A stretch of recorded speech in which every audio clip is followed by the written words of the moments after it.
Good morning. This is Tony Huang, the founder of Texans. We're here in Austin CIO panel forum today, and with me is Greg Levins, and he is with comsys, is a director with comsys. Greg is a feature speaker. What is the topic you're going to be covering today? Well, specifically, I'm part of the BI practice of comsys, and what we'll be focusing on today is BI and portfolio management. So basically, it's the enterprise information management portfolio that's unique to not just BI, but basically most enterprise aspects of portfolio management as it deals with information. As you know, most portfolio managements are vertical oriented, or of course we're horizontal oriented. Sorry. What does that mean, vertical oriented versus horizontal? Well, without the presentation, it's a more visual. Most portfolio managements are focused around the lines of business. Enterprise crosses all the lines of business. So if you think of a vertical being a line of business, being a vertical slot or a silo, that's the more traditional portfolio management techniques. Enterprise information management crosses the enterprise, which means it also requires touching every aspect of the business, so it's more horizontal. So it goes across versus a vertical line. For those people that could not make it to today's event, what would be a couple of takeaway points?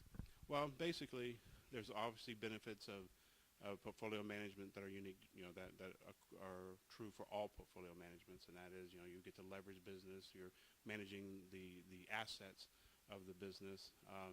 You're also able to leverage technology, leverage resources, maximize your funding capability. Enterprise goes a level above that. Enterprise information management actually moves into a point to where you're leveraging not just within the one line of business, but you're leveraging all the funding and all the focus across the enterprise. Some of the critical success factors, however, are a little different. To be a successful enterprise information manager, you have to have authority. You have to be granted the authority to represent all the business. Most of the traditional vertical portfolios inherit their authority from their business unit. But when you're crossing multiple business units and you have to have a level playing field, you basically end up needing to have the authority granted to you. Also, staying focused. Another critical success factor is basically having a framework.